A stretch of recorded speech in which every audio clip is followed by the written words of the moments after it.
नमस्कार दोस्तों, Krishna education and book review channel में आपका स्वागत है। दोस्तों, नासा अंतरिक्ष और विज्ञान की दुनिया में नए नए प्रयोग करता रहता है और इनमें सफलता भी प्राप्त करता है। दोस्तों, पिछले दिनों नासा ने जेम्स वेब स्पेस टेलीस्कोप को लॉन्च किया और इसे अंतरिक्ष में स्थापित किया। दोस्तों, ये टेलीस्कोप ब्रह्मांड के निर्माण का पता लगाएगा, ब्रह्मांड की उत्पत्ति का पता लगाएगा। दोस्तों, इस बारे में मैंने वीडियो बना दिया है, जिसे आप डिस्क्रिप्शन बॉक्स के लिंक में देख सकते हैं और इंड स्क्रीन और आई बटन में भी देख सकते हैं। दोस्तों, दूसरा कमाल नासा के पार्कर सोलर प्रोब ने पिछले दिनों किया। पार्कर सोलर प्रोब ने सूरज में प्रवेश करके सूरज के कोरोना को स्पर्श करके इतिहास रच दिया। यह एक ऐसी उपलब्धि है दोस्तों, जिसे असंभव माना जा रहा था, लेकिन नासा ने इसे संभव कर दिखाया। नासा के पार्कर सोलर प्रोब ने इसे संभव कर दिखाया। दोस्तों, इतिहास में ऐसा पहली बार हुआ है जब किसी अंतरिक्ष यान ने सूर्य के कोरोना को स्पर्श किया है, सूर्य तक पहुंचा है, सूर्य को छुआ है। दोस्तों, यहाँ कोरोना का अर्थ कोरोना वायरस से नहीं है, यहाँ कोरोना का अर्थ सूर्य की कोरोना से है। तो आइए हम सूर्य की कोरोना पर थोड़ा सा प्रकाश डालते हैं। मित्रों, कोरोना सूर्य के वायुमंडल का सबसे बाहरी परत है, जिसे आप मेरे बैकग्राउंड इमेज में देख सकते हैं। यह काफ़ी चमकीला होता है। यहाँ मजबूत चुंबकीय क्षेत्र सूर्य की प्लाज्मा को बांधे रहते हैं तथा सूर्य की अशांत हवाओं को बाहर निकलने से रोकते हैं। पूर्ण सूर्य ग्रहण के दौरान मित्रों हम सूर्य की कोरोना को स्पष्ट रूप से देख सकते हैं। ये अंगूठी की रिंग की तरह से दिखता है और काफ़ी चमकीला होता है। मित्रों, सूर्य की कोरोना का तापमान 20 लाख डिग्री फ़ारेनहाइट तक होता है। आप समझ सकते हैं यह कितना गर्म होता है और कितनी गर्मी में यहाँ पर पार्कर सोलर प्रोब पहुँचा होगा। और मित्रों, आप समझ सकते हैं कि 20 लाख डिग्री फ़ारेनहाइट में पार्कर सोलर प्रोब सर्वाइव कर गया। यह कितनी बड़ी बात है। मित्रों, पार्कर सोलर प्रोब को 28 अगस्त 2018 को स्टेट ऑफ फ्लोरिडा से छोड़ा गया और ये 28 अप्रैल 2021 को सूर्य के सबसे नज़दीक पहुंच गया, या यूं कहें कि सूर्य की कोरोना में प्रवेश कर गया। अभी पार्कर सोलर प्रोब के सूर्य के और नज़दीक जाने की संभावना है। इसकी यात्रा 2025 तक जारी रहेगी और शायद ये 2025 तक सूर्य के और भी करीब चला जाए। दोस्तों, इसके द्वारा भेजी गई प्राथमिक आंकड़ों से पता चलता है कि पार्कर सोलर प्रोब अपनी 9वीं यात्रा के दौरान सूर्य के कोरोना में प्रवेश कर गया था और सूर्य के काफ़ी नज़दीक पहुंच गया था।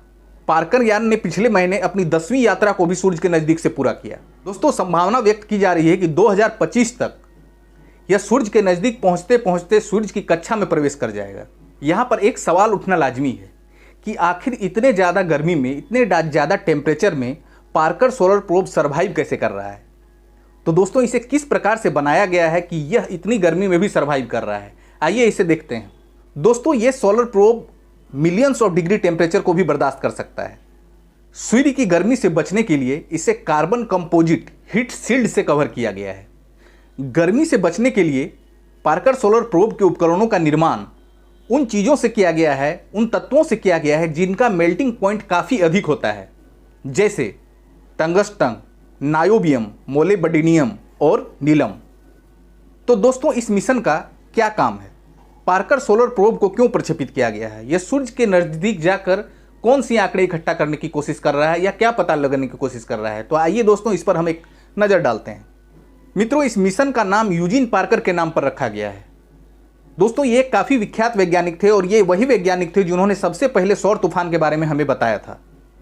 दोस्तों, ये नासा के लिविंग विद द स्टार कार्यक्रम का हिस्सा है तथा यह सूर्य पृथ्वी प्रणाली के विभिन्न पहलुओं की जांच करता है। दोस्तों, यह प्रोब सूर्य के कोरोना से ऊर्जा और गर्मी का प्रवाह कैसे होता है, इसका मैकेनिज्म क्या है, इस बात का पता लगाएगा। दोस्तों, यह मिशन सोलर विंड यानी सौर पवन के स्रोत का अध्ययन करेगा। आइए दोस्तों, हम सौर पवन पर एक नज़र डालते हैं। सूर्य के कोरोना से सोलर फ्लेयर उठता रहता है, आग की लपटें उठती रहती है। ठीक उसी प्रकार जैसे दीप जलता है और वो ऊपर की ओर उठा हुआ रहता है, उसका लौ ऊपर की ओर जलता हुआ रहता है, उसी प्रकार सूर्य की सतह से सोलर फ्लेयर उठती रहती है और ये सोलर फ्लेयर उठने के बाद वापस सूर्य में गिर जाती है। दोस्तों, पार्कर सोलर प्रोब मिशन का उद्देश्य यह भी है कि आखिर ये सोलर फ्लेयर उठता है और वापस सूर्य में ही कैसे समा जाता है, इस कारण का भी ये पता लगाएगा। लेकिन दोस्तों, यहाँ एक बात ध्यान देने योग्य है कि जब ये सोलर फ्लेयर उठती है और यदि ये एक बार सूर्य के कोरोना को पास कर जाती है, पार कर लेती है, तो यह आगे बढ़ती जाती है और इसे ही हम सौर तूफान या सोलर विंड कहते हैं, जो कभी कभी पृथ्वी तक भी पहुँच जाती है। दोस्तों, अभी जब पार्कर सोलर प्रोब सूरज के सबसे नजदीक गया था और उसके कोरोना में प्रवेश किया था, तब इसने वहां से बहुत सारे कणों के नमूने तथा चुंबकीय क्षेत्र के नमूने भी एकत्रित किए। और जब यह शुक्र ग्रह के नजदीक से गुजर रहा था तो इसने शुक्र से आने वाली एक प्राकृतिक रेडियो सिग्नल का भी पता लगाया है। आइए दोस्तों, अब हम सूर्य के बारे में कुछ प्रमुख तथ्यों को जान लेते हैं। मित्रों, पृथ्वी के विपरीत सूर्य की कोई ठोस सतह नहीं होती है। यहाँ काफी गर्म वातावरण होता है जो गुरुत्वाकर्षण और चुंबकीय बलों द्वारा सूर्य से बंधा रहता है। सूर्य का निर्माण प्लाज्मा नामक एक अत्यधिक गर्म आयनित गैस से हुआ है। मित्रों, सूर्य की ऊर्जा का स्रोत इसके केंद्र में स्थित हाइड्रोजन है। यहाँ हाइड्रोजन नाभिकीय संलयन की क्रिया के द्वारा हीलियम का निर्माण करते हैं और इस क्रिया में काफी मात्रा में ऊर्जा उत्पन्न होती है। ये ऊर्जा द्रव्यमान के क्षति के कारण उत्पन्न होती है। मित्रों, यदि हम यहाँ सूर्य के वायुमंडल की बात करें तो सूर्य का वायुमंडल दो भागों में विभाजित है, फोटोस्फीयर और क्रोमोस्फीयर। क्रोमोस्फीयर फोटोस्फीयर के ऊपर लगभग 2000 किलोमीटर तक विस्तृत है। इसी के तापमान, घनत्व और दाब के मानों से उत्सर्जन की तीव्रता निर्धारित होती है।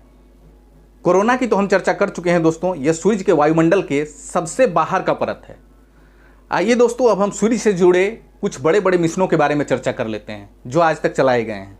सोलर एंड हेलियोस्फेरिक ऑब्जर्वेटरी मिशन, इसे 1995 में नासा और ईएसए यानी यूरोपियन स्पेस एजेंसी द्वारा लॉन्च किया गया था। इसका उद्देश्य सूर्य की आंतरिक संरचना से लेकर बाहरी वातावरण तक सौर मंडल में बहने वाली विंड्स का अध्ययन करना था।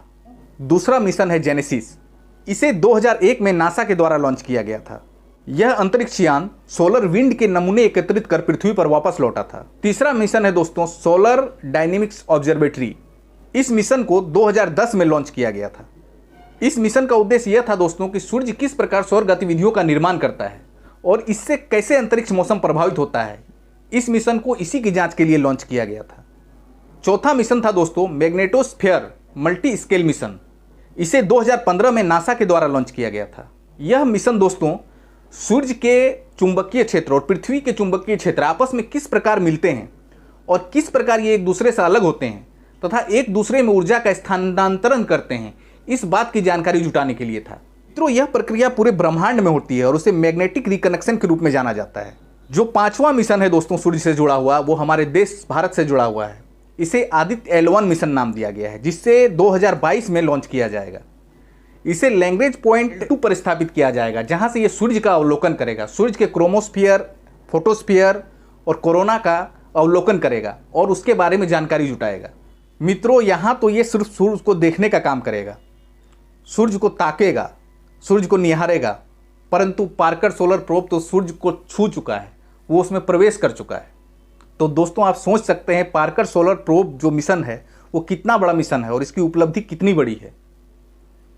दोस्तों, यहां मैंने लैग्रेंज पॉइंट के बारे में बात किया, L1, जहां पर आदित्य L1 को स्थापित किया जाएगा। तो दोस्तों, L1 लैग्रेंज पॉइंट को मैंने पिछले वीडियो में काफ़ी अच्छी तरह से समझाया है। आप इस वीडियो को हमारे डिस्क्रिप्शन बॉक्स में देख सकते हैं, इंड स्क्रीन में देख सकते हैं और हो सकता है आई बटन में आपको नज़र आ रहा होगा, वहाँ भी आप इसे देख सकते हैं।